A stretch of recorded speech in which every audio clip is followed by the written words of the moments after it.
Chapter 1.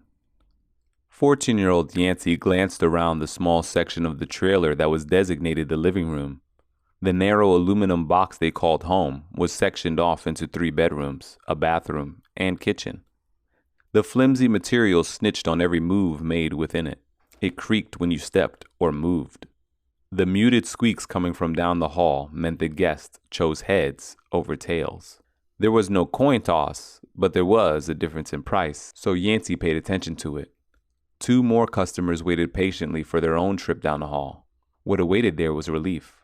Just like a chiropractor can release soreness and stress by cracking backs, the woman behind door number 1 could suck your problems away, if only for a moment.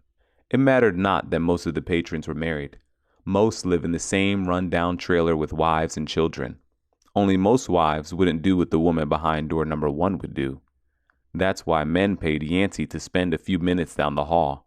It was just like normal people pay to be entertained. Buy a book, rent a movie. Demita was Six Flags sexually. The Burger King of the bedroom where you could have it your way. Whoo-wee! That bitch got some fire-ass head, Roscoe exclaimed as he burst from the bedroom. He made the proclamation with the enthusiasm of one striking gold or oil. Oops, my bad, he corrected, seeing a change on Yancey's face. Barely in his teens, the boy was over 6 feet tall and had a natural muscle-bound build men twice his age worked hard for. His one act of violence was sufficient for him not to be disrespected. Oddly, he didn't mind whatever Demita allowed men to do with her, but didn't stand for her being disrespected either. My turn.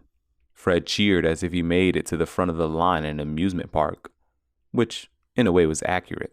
Fred only lived a few doors away with his 300-pound wife. She certainly couldn't get her legs up on his scrawny shoulders like Demita could.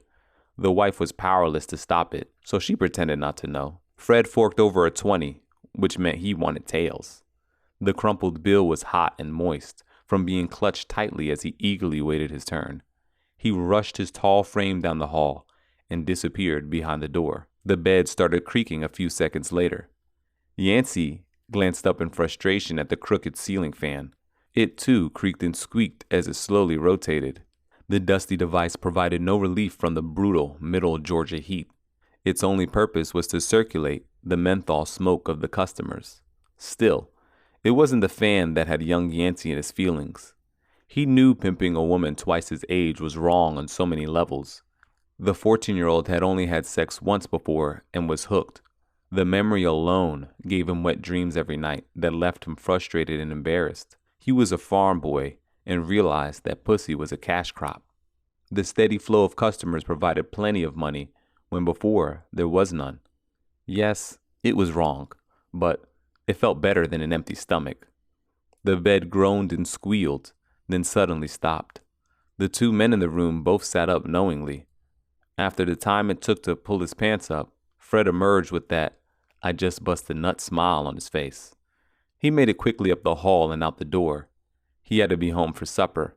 His wife turned a blind eye to his romps with the whore, but made up for it if he was late for dinner.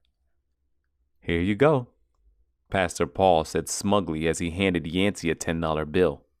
The boy hated the man's holier-than-thou attitude.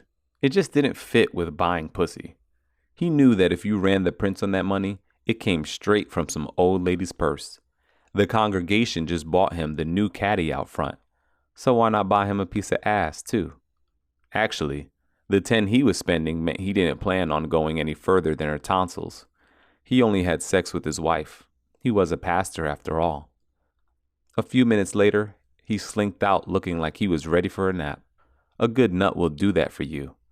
A strong orgasm is nature's #1 sedative for both men and women. That's why you'll never hear this author's wife complaining she can't sleep. Demita was right behind him. As he stepped out the door, she stepped to her pimp. She looked worn, well past the 3 scores she had been on the planet. That's because crackheads live on a faster clock.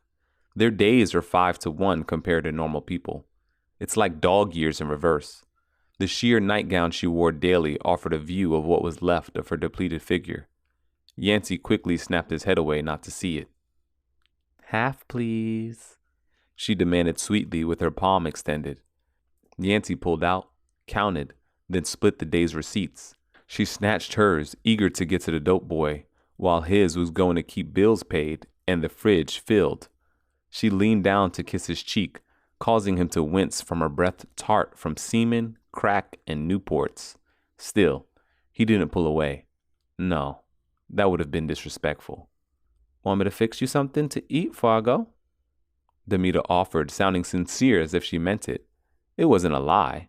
She just knew he would decline. She knew it was her duty to at least offer. No, Mama, I'm fine, Yancey told his mother's back, as she rushed to get dressed to go smoking.